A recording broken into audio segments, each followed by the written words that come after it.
Nice. Yeah. Hello, everybody, and welcome to another episode of the Ginge and Pedro Show. I'm, of course, Ginge Gingerton. Alongside me, Mr. Pedro Ang. Surrounded by the delightful sounds of birds having sex. How are you doing, guys? Is that what it is? Birds Yeah, just it's fucking outside your that time of window? the year. Yeah, Alright. if you understood like bird speech, it'd be a whole lot of hey baby, look at this baby, I got this for you baby, yeah, kind of sorta. So you think birds? They must. What are they, like a wing or a leg man? You know, it's like for birds. It's like or Yeah. breast maybe. I mean, it's still. Yeah, there's a couple of birds in trench coats going like at female birds. Yeah, I don't know. It's that time of year, man. Pervert. Why does that always happen? Birds. You give any animal a trench coat and they just start flashing their dick at people with it. Mm-hmm. Yeah, exactly. It's just horrible. Okay, well, all right. Well, let's go ahead and kick this thing off. We have a very interesting guest here. He does a bit of everything as far as outside of the comic book art world. He's a promoter. He's a writer, project manager. He's helped get a few guests on for us here. But before we introduce him, let me bring out our third chair. We got somebody up in the crow's nest, speaking of birds. Michael Gatti. Hey. Hi-ho. How you doing? All the way up there. What's going on, guys? Crow's nest, but you just really up north, so. It's a birdie Right, show. so let's go ahead and get him out. Boom. Mr. Jeffrey Haas. Go. Hey. How's it going? Doing great, Good, man. man. What's going on, man? Thanks for humoring our sort of opening monologue here. No worries, no worries. Warm ourselves up. So, how's it going, Jeff? How's it out there in the Kickstarter trenches, man? Well, it's everything's better when you hit your goal, and now there's just the second anxiety of will I hit my stretch goals? Yes. As a Kickstarter, it's never enough. You're always like, if I can make another 500, if I can get to another 1,000. Oh yeah. It is the crawl, isn't it? That's the game, really. It's all about sales. Yeah, I'm experiencing my first true lull. I had my first 2 days. I did not have a new backer, so I had my lull, and it was rough. Yep, it can be a very interesting moment when you go a whole day without a backer. You're like, when it slows down to a grind. Like, nobody loves me. What's going on? You feel like you're like Oliver from the book Oliver. Please, sir, can I have some more? Can I have some more? Yeah. Like, Yes. May I have some more? What's up, Pops? Thanks for hosting us on the network yet again, yes. Sir. Very appreciative of that. Appreciative. Entertainment in the chat either. All right, Mike. Hey. Okay. So yeah, that was me. Jeff Holtz. Yes, indeed. Just shouting out there for all those that are maybe visually impaired. We're trying to cover all the bases. No. Jeff, let's dive right into it, buddy. You've got the end of all terminus. I'm going to bring this up here, and then we'll get into it. But I'd like to sort of start with what was your original inspiration. It's a sci-fi story. Let's sort of what drove you to want to tell this story? I honestly can't quite recall where it originated from. I think it was one of those ideas that just suddenly pops into your brain, or at least a part of it pops into my brain. And I kind of, as I was exploring the ideas, exploring the characters, it kept just like hitting me in the head, like, tell the story. And the story I was working on at the time was gonna be a one-shot comic book. And when this kept pushing it, and I just realized, oh my God, I get thrown out. I threw out the other one. I was like, I can't do this one anymore. This is my story. And this one just took over. Awesome. All right. I love it. Can't fight the muse sometimes. Yeah, it is. And just from the start, the ship design is very unique. Yeah. And I like it. Like I'm a huge fan of tech. So I'm already peaked. My interest is peaked. Yeah, Brad Shipp killed it with the design. He killed it with almost all the designs.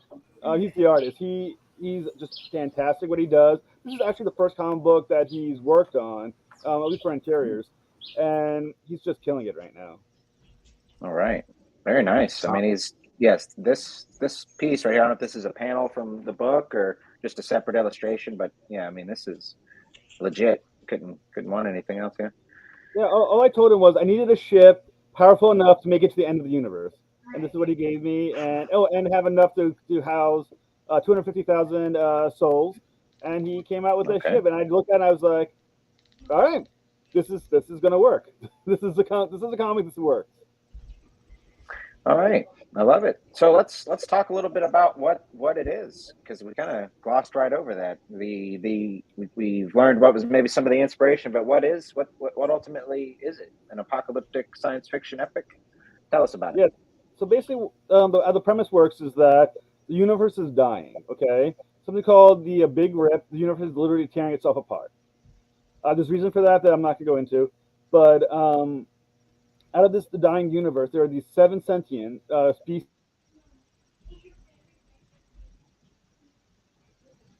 I believe Jeffrey. Did we lose him? Jeffrey, come back. Jeffrey, got some frozen stuff. Hey. Yeah, there he is. Can you hear me? Did we lose him? Yes, sir. Yeah, you were about to tell us the end of the story. So. Yeah. For some reason, my computer hates StreamYard. I don't know why it does, but it hates StreamYard. It likes Zoom, it hates StreamYard. But anyway, so the universe is dying, as I was saying, depending on where I died. And there are 7 sentient species that decided to band together aboard the ship the Terminus with the hope of getting the hell out of there. Now, each believes that their species is the one that really deserves to survive and move on, but they have to work together, at least to some extent, at least for now, to get the hell out. And the idea is that the universe is finite. There's a finite part of the universe, and there's boundaries, and there's going to be a way to get beyond our universe. And that's the goal. Get out while you still can before the universe dies. And then these 7 species also try not to kill each other, which is the more likely scenario. Very nice, man. This is a very interesting, and just based off of the way you spoke about it, it seems like you've put a lot of thought into the premise here. This feels like some powerful sci-fi. Yeah. You must be a big sci-fi fan. Yeah, and the cool thing is that this could go anywhere. Like I get hints of Babylon 5, like Deep Space Nine, and even Melrose Place. Like 6 different species in a contained. There's spatial drama here. I like that. Melrose Place in space. Yeah. Well, my backers just all left. Yeah. So basically, it's part Star Trek because I'm a Star Trek nerd. There's a little bit of there's some Game of Thrones in there. There's some aliens. You see the movie Aliens in there as well. And basically, as the story goes, there's 250,000 characters when the story starts, and there's going to be about 10 to 12 when it ends. So I'm going to be killing a whole lot of characters over the course of the story. There should be, but it's not just bloodshed. That's the fun part, which is fun. But it's like a thoughtful massacre of a story. Wow, very nice, buddy. It's a definitely tactful genocide. I love that concept. I mean, certainly. Go ahead. Sorry. It's basically sort of like I like the ideas of Star Trek that it's basically allegorical. There's a lot of big ideas in the story, but as far as even though there's big ideas, it's a little bit like Aliens, where everyone just kind of gets like killed and ripped apart and stuff like that, as the big ideas are shared and discussed. Pretty good. Very nice. Yeah, I like it. It's the premise is the setup is basically to try to protect life, but you as a writer, being a sick, twisted individual, had to sort of take the premise and then rip it apart with, like everybody killing each other. I'm sort of joking here, but that's kind of an interesting spin to take it, right? It's like everybody get on board to save yourselves and to save each other, but of course, we're going to kill each other by the end of this thing. Yeah. And it's just like the whole scope of self-preservation. Yeah. To the nth level, it's like there's nowhere else to go. Like the universe is dying. Like where are they going? Right. Like I'm really interested in like what's beyond the universe, in what's awaiting them there. That's one of the reasons I really got into the story is what exists outside the universe. To me, has never really been shown like this before. And I think the ending and what I show is going to be really kind of an eye opener, and I'm very excited about people getting to that ending. But yeah, I mean, there's these 7 species. Let's face it, just like humans, these other species don't feel, they're not, idealistic. They're not like, let's all hold hands and live. They're more like, my species is priority. I'm the one I'm the important species. I'm the one that's meant to survive. We're closest to being the perfect species. The rest of you I need for now, but when I don't, see ya. Exactly. How it plays out. Questions like who drank my Gatorade pop in my mind. It's just like who drank my apple juice? Yeah, exactly. Who took the cookie from the cookie jar? Yeah, exactly. Like there's like an apple juice a box with a name on it, like Chuck. Nobody drinks this shit. Like no, like, but take it to this kind of species. Like I love the concept. Like there's a really good opportunity for tension and drama. So yeah, awesome, man. Loving this premise. Thank you so much. I'm gonna pop this trailer off here. Let's just have a look. Here we go. Taking the music. Hello, my name is Jeff Haas. I am the writer and creator of The End of All Terminus. You may know my other work as Sanctus, The Nightmare Patrol, and Malik Reigning Devill. The art's provided by the amazing Brad Schiff. The End of All Terminus is a series I've been excited for a very long time. It's a sci-fi epic that answers the biggest questions in our universe and in humanity. But it's not only that. It's an action-packed adventure story as well that's going to rack up a huge body count when all is said and done. I'm very excited to finally be able to show all of you this early peek at The End of All Terminus, and when it's all over, come back to the project. Thank you so much.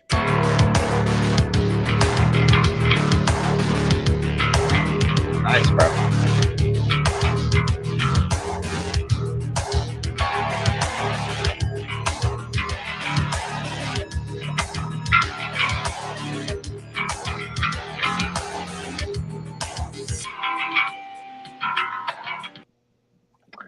All right. Nice.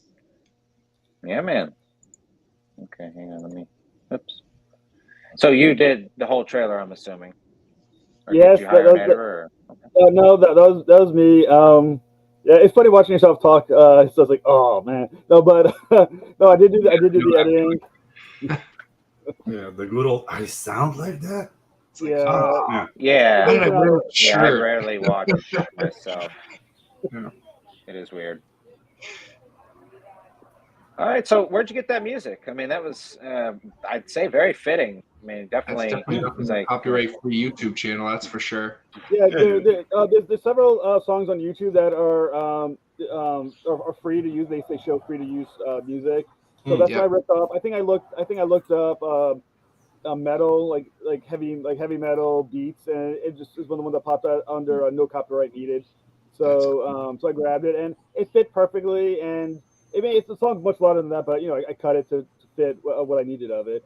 But I heard that, I was like, okay, that's Terminus. That's kind of the sense of it, this loud, pumping kind of story. Yeah, you picked a good one. I like it. Thank you. All right, so let's get a little bit more into depth here, sort of scratching the surface.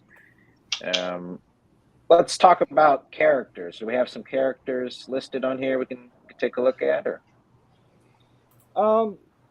There's on the Kickstarter itself, there aren't. I mean, there's the primary image that you see a lot of is Thraxus. He's the one holding the axe coming at you, which is my favorite, by far my favorite cover, with the planets in the background. That's Raymond Lee. He absolutely killed it. That to me, it was like, holy shit, Raymond Lee absolutely killed that cover. Image. Yeah, very nice. That one's becoming a T-shirt. After I'm definitely gonna make that into a T-shirt for myself, just so I can walk around with it. But yeah, he's probably the character that catches on probably the best, and I enjoy the writing the most. He's a leader of a warrior race called the Gothic, and he's smarter than you would think. He's a little more introspective than you think, but he's also an absolute killer. His species, this is a hunting species, sort of like the Klingons, a warrior hunting species. So he knows how to wield that axe very well.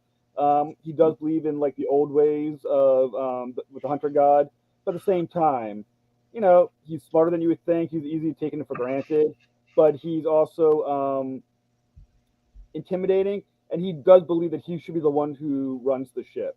He does highly believe that he's the best leader. He's the leader of the hunt, and he's going to get kind of angry when he gets pushed around by others, or try to get pushed around by others. Yeah, I don't. I mean, I would I'd love, maybe not love, maybe this is the right wording, but the set of balls required to try to push this guy around, they'd have to be, you couldn't find a pair of pants large enough to sort of fit into. Yeah. His primary rival are the acolytes of Devill. They're a religious-based species, all devoted to the god Devill. And because they view him as animalistic, that they feel that he's a primitive and inferior race. So they try to, as you can see that image right there, they don't like each other very much. And he tries to persuade the president to, for control on his end, Anthrax is going to threaten to cut his head off with the axe. And you never know. As the series goes on, maybe he will. Yeah, I really like the art style here. It's got, the character sort of reminds me of King from Tekken, but even sort of like this kind of 3D stylization is actually pulling some of that. Yeah, the grayscale is really well managed. Like, I really like what they've done with the grayscale here. Yeah, there was a debate a little bit if I was going to do color or black and white. And there's going to be a color. There's a color stretch goal at $3,000. But if we don't get there, when I saw this grayscale, I thought to myself, I don't really need color. I mean, it works perfectly in grayscale. Yeah, exactly. For sure. Absolutely. Yeah. I mean, the storytelling is very clear here. So, I mean, color will enhance things here and there, but it's not really like an intrinsic part. Like, you can go without it, dude. The grayscale is doing the job really well. Yeah, like I said, I really think Brad did a fantastic job with it all. He did most of the imagining of what the characters are going to look like. I mean, I gave some thoughts here and there, but the way I always see it, like the artist, see his vision. The artist is always the one who has a better idea of what things should look like. And I think he killed it. Everything he did, I was like, oh, all right, that's better than I would have come up with. By many levels. I'm familiar with that feeling. Working with Mr. Ang here is also a sci-fi artist. Yeah, always. Yeah, that's why my interest is peaked, because this is right up my wheelhouse, sir. But yeah, so yeah, that's President Lamar. She is the leader of the ship. She was put into power, voted on by the other species to be the leader, more or less because she's a younger female, and they feel that she can be easily intimidated and manipulated with these older, stronger alien leaders. So they kind of put her as a consensus because everyone feels that they can take advantage of her. But it's going to be her story arc to kind of figure out how to take advantage and stand on her own, and basically stand up to all these other bigger, stronger, older type species. And like I said, she's a great character. She has a great arc, and I think you'll find that she's strong in her own right. I like it. Very nice. So, is there a without maybe spoiling anything? Is there? I'm a big fan of villains. Not necessarily that they need to be. Well, never mind. We don't need to go down that rabbit hole. But is there a big bad in this book that will be revealed in this issue, or is it something we have to hold on to, or what's that looking like? Kind of the best way how to phrase this. Everyone on some level is a big bad. There is a PC they bump into at the end of the first issue, and they fight mostly in the second issue, that appears and will become important a little bit later. The universe itself is an enemy. I mean, the universe itself is dying, but it's not just quietly dying, it's blowing up. I mean, there's explosions, the universe itself is a danger. And like I said, every character here is a danger. If you look at that scene where you see all the characters on, the leaders of their species, I will tell you right now, one will not survive the second issue. So already one of the main characters will die before the second issue is over. And that starts its own thing. And like I said, because of the species and because a lot of these characters hate each other, most of these characters on some level, it's sort of like Game of Thrones. There's a lot of big bads in Game of Thrones. And on some level to each other, they're all big bads. Okay, I like it. So tell me about this character then. Sort of a lumpy-headed Iceman. Yes, he's a Zorakian. They are a species of clones. Basically, what you have is two on the ship, Alpha and Beta, and their job is to, whenever they get to the end point, is to basically take out the petri dishes, as it were, and create their species, and, basically manufacture the rest of their species. They're all identical, except for the knowledge of being individuals on some level, but they're basically a collective society. And Alpha and Beta don't even like each other very much, but more or less, they are a collective society. They believe themselves to be perfect because that's why they're cloned themselves, because they're the closest there is to perfection in the universe. So that's why they believe they should survive. They are perfect in their eyes. Okay, interesting. So you must have spent a good amount of time sort of blocking out the different groups' motivations. You said you got 7 different groups of or races on here. Yep. I mean, I have notes on my phone where I break down the species, who they are, the personalities, who they won't like. I mean, the Zorakians don't like anybody because they're, like I said, arrogant little shits. But there's not a lot of them who do like each other. So yeah, so they believe all of them are inferior races as well, who they just need to get to the end, because 2 individuals cannot build a ship. They cannot run a ship. So their view is, well, we need you for as long as till we get to the end, and then you guys really are inferior things that if you die, you die. This is how it goes. The acolytes. If you die, you die. Yeah, I mean, like I said, none of these characters are what you would call idealists. I mean, I love Star Trek, and I kind of borrow some ideas from them. But what I did not borrow is the view of idealism. These are not characters that are for the good, the betterment of the ship, the betterment of their of the universe. It's for my species. I care about mine, and I need you as long as I can. So acolytes hate the Gadakians. The only species that kind of are friendly is the humans and the Lorraine, which is like the plant-based species. Basically, like each other. The Lorrailians are a little more patient, a little more chill. So they tend to be more likely to connect with the other species. The Link hates everybody. The Link is an organic species of like sentient machines. They view all organics as highly flawed individuals, but for now they needed them. So what is the Link going to do when they decide they don't anymore? So that's a question.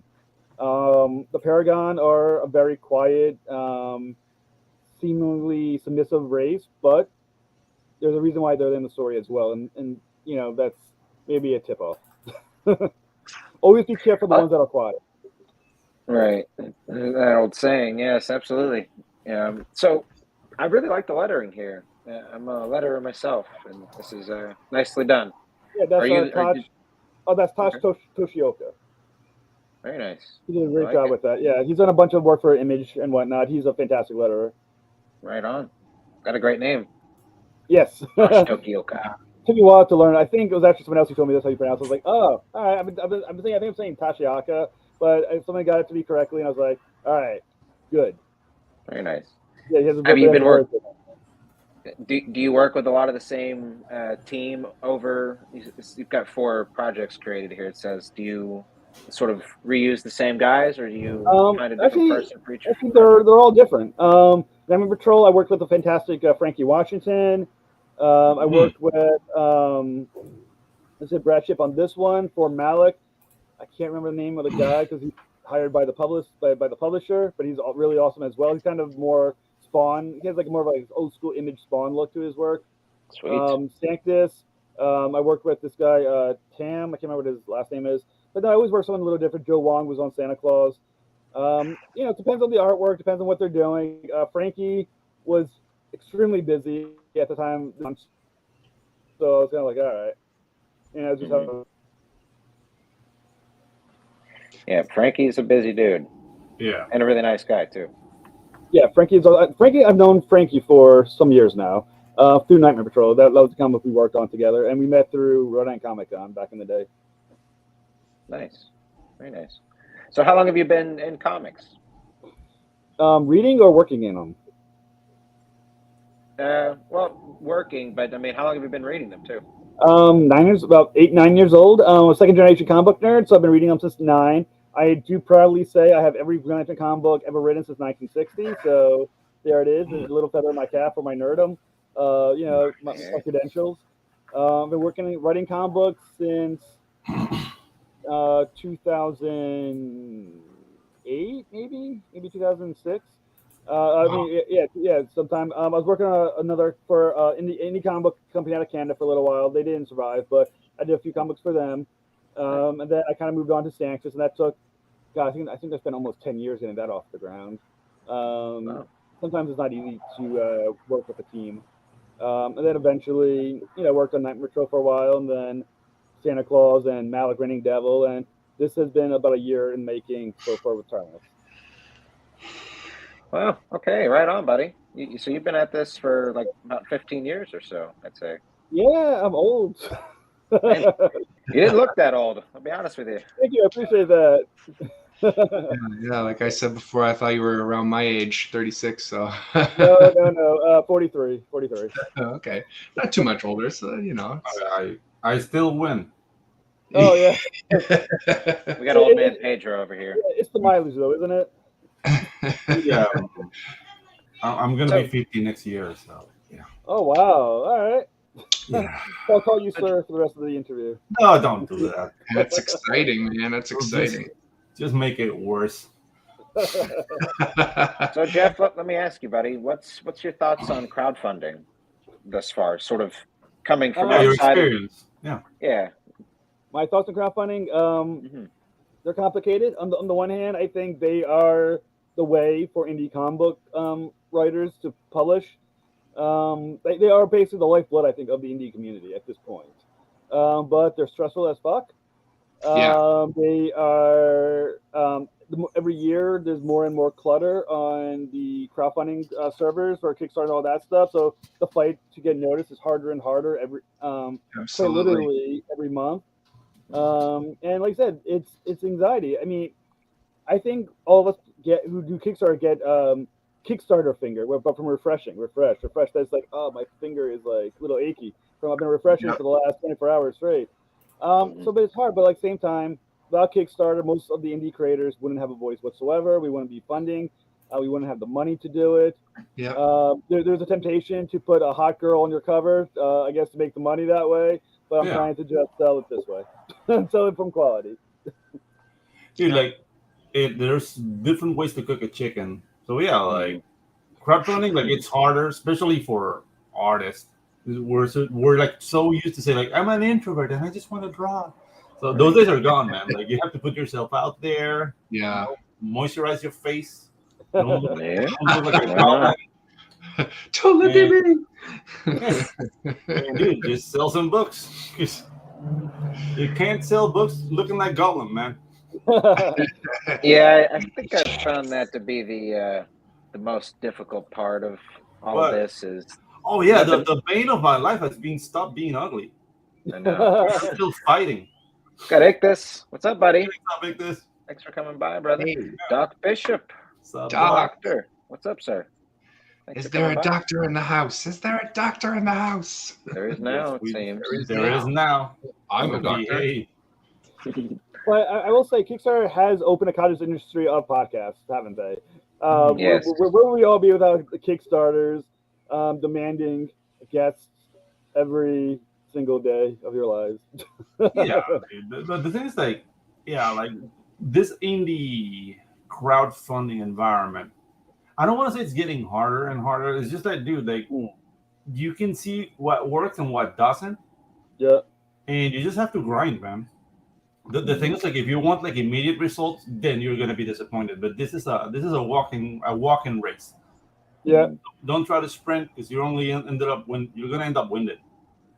Yeah, I mean, you basically with Kickstarters, from my understanding, like I said, you just cross your fingers, put out the best that you can, and and then you spend the next 30 days begging everyone you know to give you $2 or $3 or whatever. And then once you get your goal, you obsess over the next goal because you want to fund your second issue. Yeah, exactly. Yeah. Extension and high cholesterol. So. Yeah, we're also a cottage industry for the hospitals, apparently. Yeah. Somebody shared on Twitter, I think it was Spencer from Death Curse, a treadmill, like a treadmill writing station. Like they had a computer desk set up attached to like a treadmill. Huh. And I read the comments and it seemed like it's an actual product. And I've wanted a standing desk, but I'm probably actually is. Yeah, I'd be willing to give this a try. I mean, you're not going to be sprinting and writing probably. No, but at least you'll be kind of walking at a pace, right? Yeah, I kind of like the idea. I don't know if I'd do it. I don't think I would survive the first page. My wife could hold on just dead. He's like, oh, he was trying to write again. It's over. I mean, I don't want to toot my own horn, but I just like take a little time out of the day for going to the gym, like, and just make it like, you know, your schedule. And at 4 p.m. I go, I make a fool out of myself, sweat like an idiot, take a shower, and back in the chair. And dude, I don't know, I'm feeling great. So this whole thing, like, it's sedentary, and you're gonna gain 200 pounds. I don't know, man. Like, it's just keep control. Keep a tight control and stay away from soda. Yeah, that's my Cheetos. problem. And Cheetos. Soda. I work third shift, so I need something for caffeine, and coffee is just not really readily available at third shift. All right, we get like soda. But the thing is, like, if you chase the soda with a ding dong or a Twinkie, then you're in trouble. No, I don't. Well, that's the thing. I don't generally eat. I just drink the 2 sodas a night. And I chew tons of nicotine gum. Man. It's a lot of sugar. Well, I was just gonna say, what would us comic book nerds be without Cheeto dust on our tits? Yeah, they don't let you in the shop without some of that on there. I now, nor have I ever had Cheeto dust on my tits. On your cleavage? I don't believe it. You're lying, sir. I swear. Cheetos are not a snack that I care to eat all that much. Maybe at a party, but it's really not one of my snacks that I go to. What about Doritos? Never been a Doritos guy. Yeah, not really. I'm not really a big fan of snack foods besides maybe just regular old potato chips or salt and vinegar potato chips. Oh, you get salt and vinegar dust on my fingers. I guess you could call it that. You're one of those snobs. Like, oh, is it kettle? Kettle, no. I mean, I do like the Cape Cod kettle chips, but not so. Some weird reason kettle chips don't taste good flavored. No, they don't. Horrible. Okay, we're here talking about chips, and we're not talking about the campaign. So let's go back. We interrupt this program for a commercial. Talk about chips. Now back to our regularly scheduled program. Yeah, exactly. Let's go back. Okay, then we'll just glide right back on into it here. So, and that's totally fine too, because I mean, you got to have snacks. You got to fuel your body if we're going to create, you know, lasting content here, everybody. But okay, so Jeff, let's sort of talk about the other side of what you're doing over here with the campaign, which is going to be, you know, obviously the rewards and the stretch goals. So let's hop on in. All right. The great thing about, I think, my campaign is that there's a price point for everybody. I mean, it's $2 for a PDF. If you can't afford $2, I don't know what to tell you. At the very least, if you like it, put in $2. It's worth it, and the extra backer number helps the algorithm put me up a little bit higher. So there it is. Put in at least $2. There's 4 tiers of physical copies. There's the Raymond Lee cover. There's the Brad Shipp cover. There's a Chris Michael hybrid crit cover.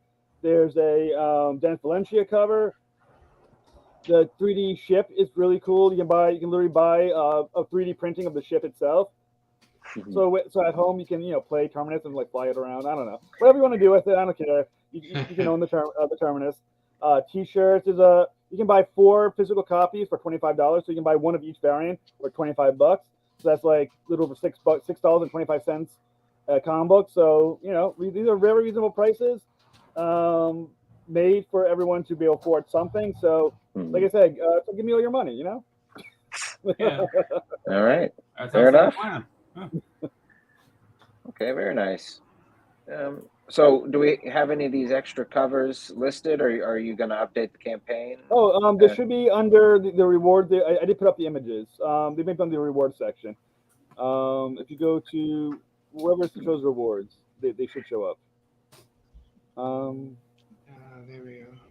Is it this? Is it the? Nope, I guess I'm unfamiliar with Kickstarter somewhat. Oh, there's the one where you go right to where it shows the reward and it shows each one has an image next to it. I'm not sure exactly. Oh, is it that one? Yeah, on the right. If you scroll up, you'll see at least 3 of the covers are out there. The 4th one is still on its way. That's Dennis Valencia's cover. You see the whole thing when you click on it. That's sort of like that's like the Aliens type cover. And then there's that's their that's Dennis Valencia. That's Raymond Lee. Okay. That looks really badass. And then the Brad Ship's is the one with the ship. You go a little bit higher. So those are your 4 covers. Like I said, they're all awesome, and buy them all. I mean, why be picky? Just buy every single one of them. Those are exclusive mugs with the Terminus logo on the front. So they're obviously gonna be worth a lot of money because there's only so many of them made. So might as well do that one too. I really like the mug. The art piece works as a full 360 turnover, like a turnaround piece. Brad Ship actually works for a company that makes the mugs. That makes the mugs themselves, manufactures them. So he made one for just the Terminus. So you're going to get an exclusive Terminus, you and only so many people, right? Okay. That's really cool. Thank you. Okay, so yeah, go ahead. So that's the phone deck organizer, the one you see in the background if you click on the picture. I think if you click on it, but basically if you for your cell phone stuff and all that other stuff in the background, it has a Terminus logo and all that stuff. So it's all fun stuff. Yeah, it's not letting me bring the photo up, but it does look cool. Yeah, I think you may have to click on it stuff to check it out. That would be my guess. We're actually doing our first Pedro and I. We're launching his book on Kickstarter April 1st. Yeah, first foray. Well, like I say, Kickstarter tends to be the most popular of the crowdfunding world. Okay, I hear that. Kickstarter. I mean, we did well on Indiegogo, and we're going to do a second chance now on Kickstarter, see how that spins. Have you heard of Fund My Comic? Third on Fund My Comic, right? Yeah, and Fund My Comic. That's right. Luke Stone's new crowdfunding site. Yeah. Where you will actually talk to people. Yeah. If you have a problem, it won't be a bot or an algorithm. It's people. That's the people, right? What a novel concept. Hello back at you. People. I want to hire this guy. This character right here is my customer service rep. Yeah. Hello. It is. That's probably how they feel about you. When you on those other phone, they probably have the axe coming right for you, like mother. Yeah, exactly. Just keeps the axe hung up on the wall, like his metaphorical firing tool. And, no, this is Patrick. Keep it consistent. When you have problems on Facebook with your Kickstarter, you can now either talk to anyone on Facebook or Kickstarter. So it just completes the cycle of not being able to talk to any actual person for any problem you actually have. Yeah. We're it's the times. I think if Fund My Comic can pick up steam, I think it's sort of likely to at least be. I mean, I don't know if it can outreach Kickstarter necessarily, but love the title of it. No, they don't need to. They could just take all the comic business from the platforms. The problem right now is that Indiegogo and Kickstarter, they make the real money doing this is the new doohickey for your computer, or we're making a better bike. It's all about tech. They're more about inventions than comics and entertainment. Yeah. Those are the campaigns that make in millions of dollars. So when you get a comic that's making I've done really well and makes $70,000, it's chump change to them. Yeah. So Fund My Comic is going to focus on comics only. Because they like that 10% of $1 million better than the 10% of $70,000. Yeah, exactly. Yeah. Well, the thing is with crowdfunding and the way people are is that the difficulty with any new crowdfunder is that for someone to then not only like your comic book, click on the link to your comic book, but then create an account to pay you on that account is one extra hurdle that's now difficult. I find that people, if you have any reason not to fund, is the problem. Any excuse. I don't have that account. It's too much time. I can't handle it. I know, Fund My Comic is in Stripe, just like Indiegogo. So it's the same service. It's simple to sign up, and it's pretty good. It's pretty good. Actually, it's really good. It's just new. Only his friends are funding right now, but he's open to anybody. Yeah. And the thing is, he's here to stay. So yeah, I for one am gonna support him. I'm gonna be launching on my next comic on Fund My Comic. So yeah, awesome, April 17th, man. I'm gonna be one of his guinea pigs for sure. Yeah.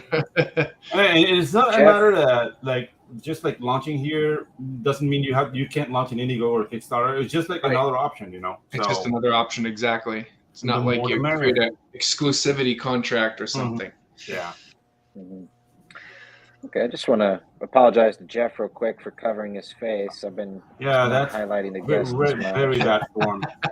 Very bad form. Yeah, no, I do that too, though. I like looking over the guests when I'm down there. I like to sort of see who's paying attention to just see me. It almost feels like a photo bomb. Right. Peek over, Jeff. Let's see you. Go ahead. There it is. Good stuff. Don, thanks for coming by. Appreciate you. So, Jeff, I know you got to wrap it up here. You got to run, But I know before we do head out, we've got your book linked in the chat and everything. But I'd like to just briefly maybe touch on, one, where people can find you, but two, your promotion side of the house you do. Because you have a podcast and a promoter sort of combo. If you could you tell us a little bit about that? All right. My podcast is Diversion the Stars Podcast. I'm one subscriber away from 500, so somebody out there. So it's going to be one short. Basically, I interview people from the world of comic books, TV, movies. Some prior guests I've had. I had Thomas Jane from the Punisher movie that came out. Armin Sherman from Quark from Deep Space Nine. Rob Picardo from Voyager. I had Arnold Vosloo from the Mummy movies. He plays the Mummy. I've had a lot of cool guests. Yeah, we've had Karen Allen from Raiders of the Lost Ark. We just had Tad Stashwick from Cars Season 3. So we got a lot of big guests. I get to interview them for, usually about 30 minutes or so. So that's pretty cool. And I have indie comic book people. I've had Stan Sakai, Peter David, a bunch of guys. I have Dan Didio and Eric Powell showing up shortly in April. Hopefully I said the name right for Dan. And then I do publicist work. I do Vector Publicity, where I help podcasts. I help campaigns hit their goals. I so far have every campaign I've ever had has hit their goal. My record right now, I had one campaign hit 13,000. So 13,000 is my high, and my low is like 4. So somewhere between 4 and 13, I've been getting on my clients, and I'm feeling pretty good about that so far. Absolutely, congratulations, buddy. I mean, great work. Helping people succeed. It is something to feel good about. Absolutely. I will say, when I have a client, I click refresh it so often I think as they do. I'm just like, how are they doing? Refresh it. I want to see what I'm like a constant state every day of every month of the year of like refreshing my phone, looking at Kickstarters. Yeah. Very nice. Don says, "Oh, the things I could say." All right. Well, I wonder what a cat in a bow tie would say. That's a great point. That's scary. Okay. No, so I know you're on Twitter. I've got all of your stuff linked in the chat in the description box below for anybody. We do have the Kickstarter here. Your channel is also listed in the chat, but there's our channel if anybody feels so inclined. No, thanks, Pops, for throwing that in there. But Jeff, thanks for joining us, buddy. I really appreciate your time, man. And pledge my comic book, guys. Come on, let's do this. Yeah. All right, thanks, guys. Already got back our name. Take care. Yes, indeed. Thank you so much for backing, by the way. I greatly appreciate it. You're welcome. All right, have a good one, everybody. All right, Jeff. Have a good one. Peace. He's out. Good, boys. He's out. He's out. There you go. The end of all terminus, guys. End of all terminus. I like the intensity. Yeah. The setup is very intense, trying to outrun the end of the universe. Sounds. He didn't like my pitch, like Melrose. I like your pitch. You know what? You and me should make that comic. And, yeah, exactly. It's gonna be awesome. Melrose Place in space. Who's pregnant? And every page was we got like a cheesy 90s guitar riff. Yeah. Okay. Well, you got the got the Smash Mouth version of that song from Shrek. Then I saw her face. This guy's funded. $1,200. He's a little bit over that, but this needs some more love. Got 16 days to go, so yeah, guys, spread the word. The end of all Star Trek. Yeah. Star Trek and Game of Thrones. So I was definitely picking up some Babylon 5 as well. You mentioned that. Yeah, that was what I was thinking too. I love I've only ever seen the first season, but I used to have it on DVD. Babylon 5 was awesome, man. Yeah, I saw the first season several times. Yeah, at those times, like non-Star Trek knockoffs, I have to say, like the ones I enjoyed the most was Babylon 5 and Deep Space. No, what's the name of that? It was a British series where they were like traveling in a living ship. In a living ship? Yeah. Dude, that show was crazy, and it was like Jim Henson's puppet shop. So all the animatronics were like, you know, like they were like physical puppets, and dude, it was awesome. Like there's on one season the ship got pregnant. Nice. And the thing is, like, all those ships like will give birth to female ships. And are these puppets?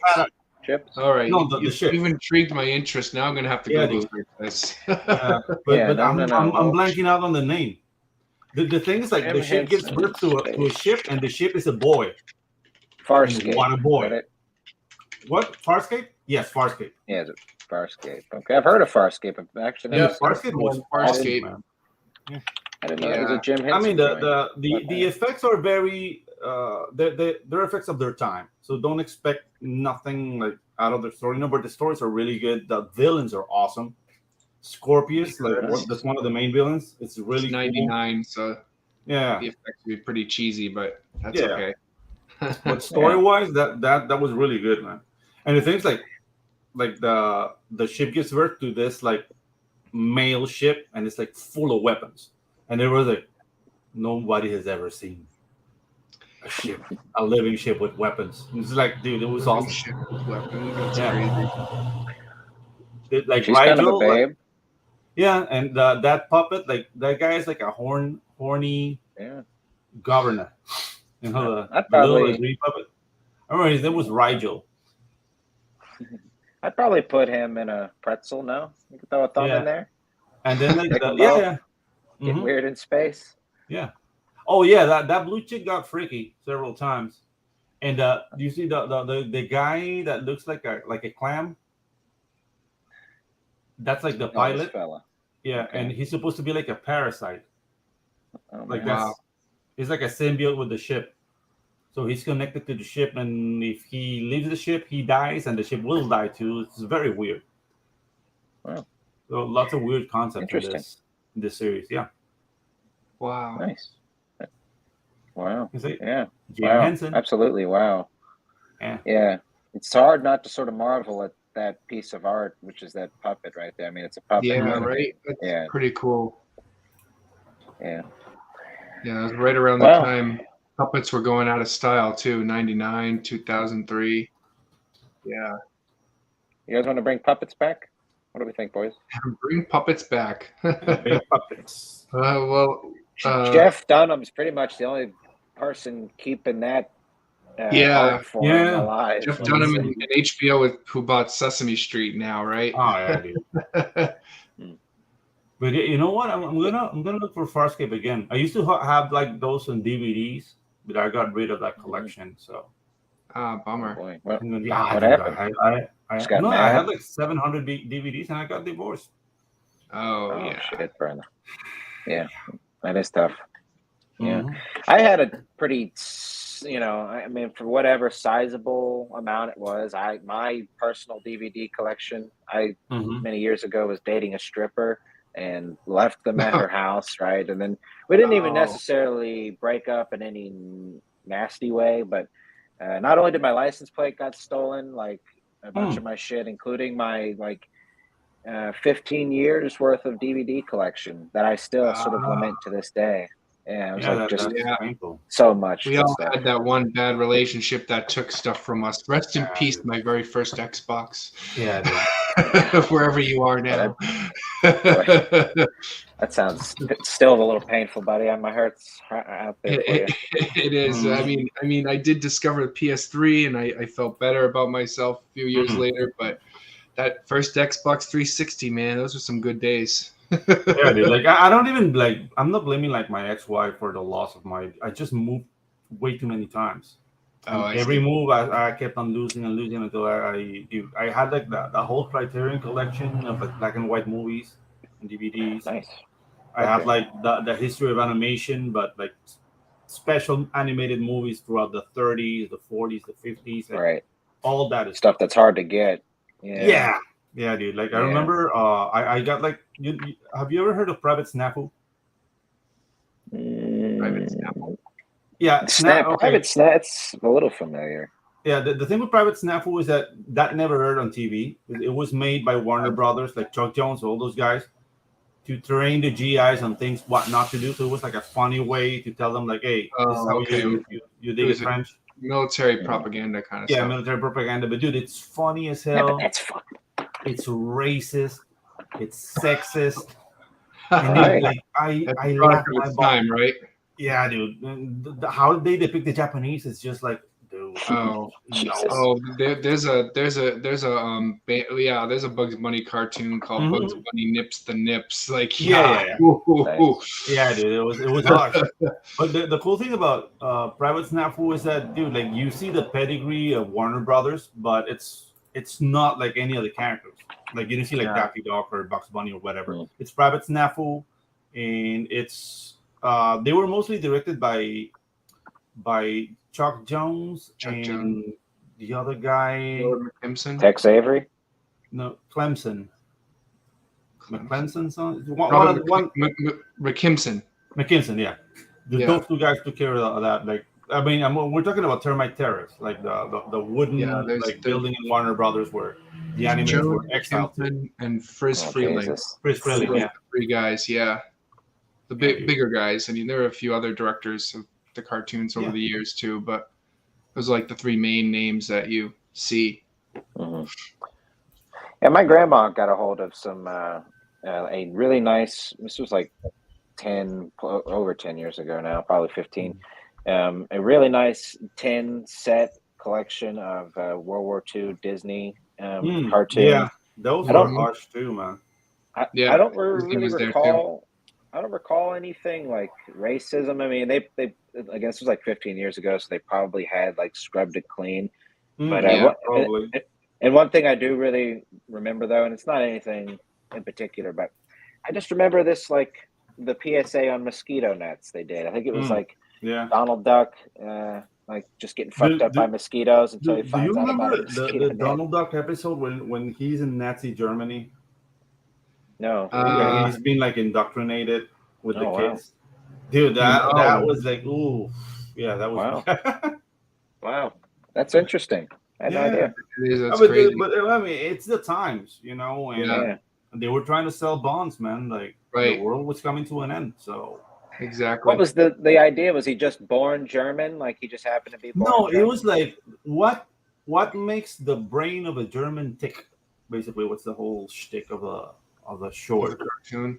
Yeah, of the cartoon, and it was just about like how kids in school are told to hate people and hate America and hate everybody, even though they didn't mention like the whole like the concentration camps. They didn't know at the time. Really? Right. So they really concentrated on the whole concept of World War One, like the Hun, because that's how they called the Germans in World War One, the Huns. Right. Yeah. And, like the Huns is not like the rest of the Western world. And she's like, you do a pretty good old timey voice there. Yeah, I like it. It's pretty convincing. Yeah, dude, like, those things like got you pumped, man. Like I was ready to fight. Well, I mean, propaganda works, right? That's kind of the point. Yeah, I definitely let's go kill some. You know, like even the music, like that marching music at those times, like it's very upbeat and makes you like, let's go. It gets that adrenaline going.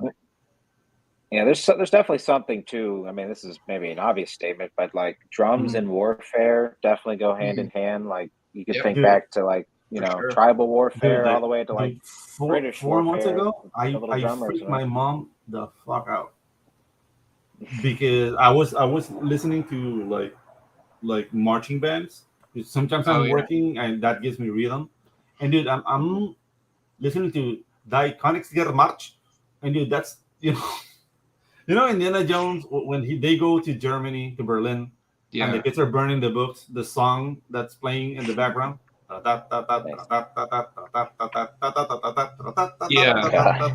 listening to that, and my mom comes in like, you know, you won't survive that rally. Like, what? Oh, sorry, Mom. She thought you were going to a rally. Yeah, they were like, I was ready to go like to a neo-Nazi. She's like, no, Mom, no. I'm just seeing if you got tickets to Argentina. Yeah, exactly. Dude, like those guys are so ashamed of that. Like, have you ever seen any of that those? subject with Argentinians? Yeah. Like touching that subject, it's very delicate because they don't like it. Have you ever seen any like pure blonde Argentinians? Like, I've heard about that, right? Like a bunch of them fled from Nazi Germany. No. The thing is, like, okay, most Argentinian blondes are of British descent because there was a huge migration of our British and Italians to Argentina. So the whole diaspora of white people in Argentina, and that's why they're like whiter than everybody else because they had a general that killed all the Aborigines, like the Mapuches. You get Mapuches in Chile, but you see none in Argentina because they were all killed. And then they had a huge black population, but they were all sent to war in the Argentine liberation battles. Yeah, right. So only the black women survived. So they got mixed with the Germans and the Italians and English, Italians and British. So you get like people that you say, hey, he's kind of black, but not really. And that's like the black Argentinian. It's really mixed because almost all the men died. That war was in like 1820 something. And dude, like the killing rate, because it was like they were fighting the Spanish, the Brazilians, and the Paraguayans. It was like a 4-pronged war, and dude, it was very deadly. And most people died. Mm-hmm. Yeah. That's still in the time period where, you know, if you get like a cut or something in the humidity of the jungle, you have to get it chopped off. Yeah. No, but the thing is, like, okay, if you go that way south, it's not jungle anymore. It's more like a tundra because it's very cold. Like Argentina is really, really cold. You get no jungle. Wow. Maybe if you go to Misiones, which is right close to Brazil, you still get a little bit of jungle, but not so much. But all the way down to Argentina, like Mar del Plata, Patagonia, it's like very, very like cold. Like you need a coat. And Ushuaia, it's like colder than most places in the U.S. Yeah. Like that's how we go to Antarctica. And you've got the cocaine to keep you warm too. Oh no, cocaine is on the other side of the southern continent. You want cocaine? You have to go to Bolivia, Ecuador, Peru, Colombia. That's on the other side. Of Los Andes. I guess I'm just being racist, assuming all of those. No. The thing is that I don't hold it against you guys because you don't know. Like they don't teach you that in school. So why am I going to? Oh my God! How could you be? Not an American's strong point, to say the least. Yeah, dude. No, that's the thing. Like maybe it's not a bash on Americans, but the thing is like we are forced to learn about America down here. Mm-hmm. But you don't give a fuck about anything down here because why should you? So I don't blame you, like, dude. But every time like Americans come here, they're very interested because the people are intelligent. I mean, some people are idiots, but people are intelligent. They see things that will interest them, and they just like, okay, I didn't know, and now they do, you know. So, but I completely understand somebody living in Detroit. Like, do you know where Paraguay is? It's like, nah, dude. Yeah. Listening to ass, baby. And you could find a random Paraguayan and ask them to point out Detroit, Michigan on a map, and they might still have trouble. They would do it. Honestly, if you find a random American, they may not be able to point Detroit, Michigan on the map. That's the thing. Like the thing is, like, you guys have been exporting culture for the biggest part of the 20th century.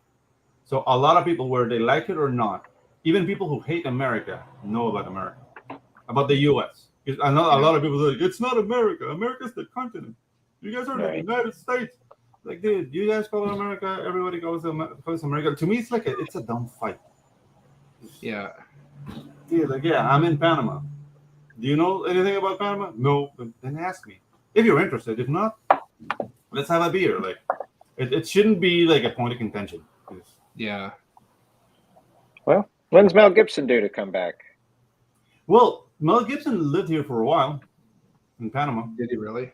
Yeah, he did enjoy the sugar tits down here. Yeah, man. He was really into all that. Like, Something. And he brought in Sam Jackson, and like you could see like the whole like cast of like Lethal Weapon. Nice. Yeah. Well, there's also a stem cell clinic, I guess, that's in Panama. Yeah. Right. No, but the thing is, like, all those guys, they come to an island called Contadora, which is like 3 hours by boat from here, and it's very exclusive. It's only mansions. There's not, you can't even get hotels there. So as a Panamanian, you can go there and like pass a day, but you'll find nowhere to sleep unless you have a house, and the houses like start at $4 million. It's just wow. It's an island for the rich. Like that's the island that harbored the Shah of Iran.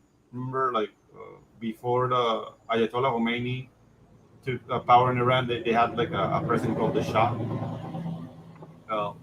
That guy, the U.S. government picked him up from Iran and planted it in Contadora. Like he lived there. So like you can go to his house and see it. They had like a nude beach where his wife used to have sex with their security guards.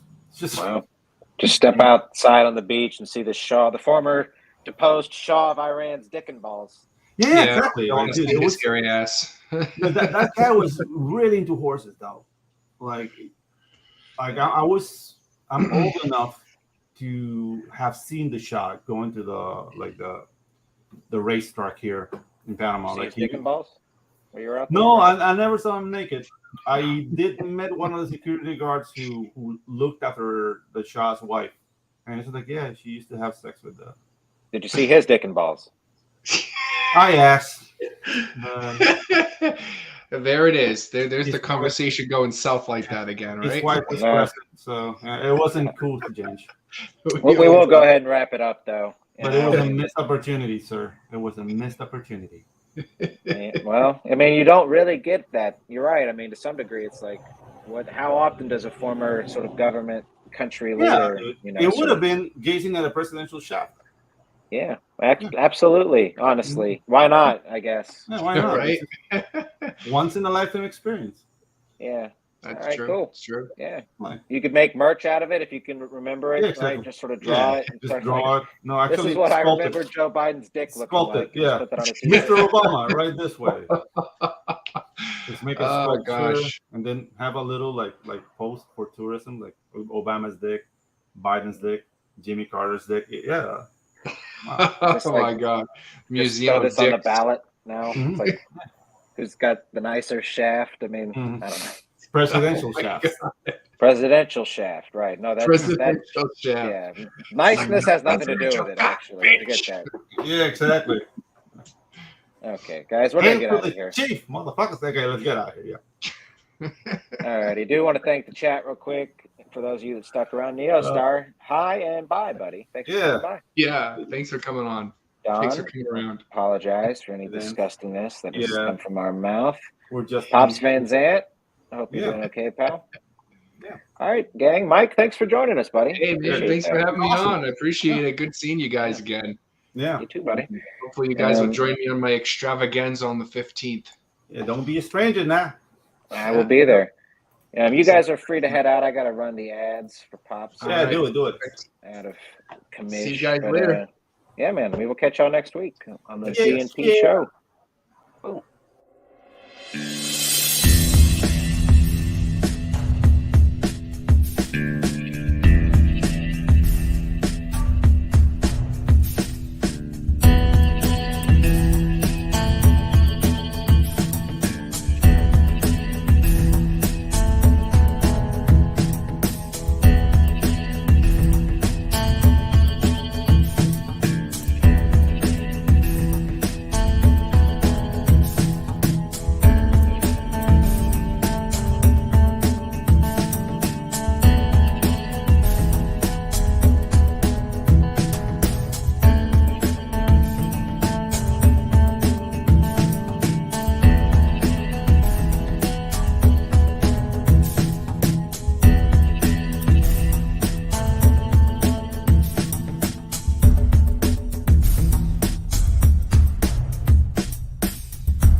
Fairview's coffee has mysteriously gone missing. Mayhem ensues when strange, coffee-craving zombies plague the city. Detective Mickey Potatoes, an overworked public servant, uncovers why ordinary citizens are losing their minds and how to stop the coffee apocalypse. But it involves the mafia. And when you're dealing with mafia crime families, nothing is ever easy. The mafia controls everything in the city, including the police, including him. If he breaks the mafia, they will break him. So, the city is without coffee. The city is burning before his very eyes, but he's powerless. Detective Potatoes has the power to stop the coffee apocalypse, but if he does, he could lose everything.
First world, come in and take a seat. Pay us no attention, it's all conspiracy. We have satire and parody, some funny, some perverse. If none of it's offensive to you, you'd be the first.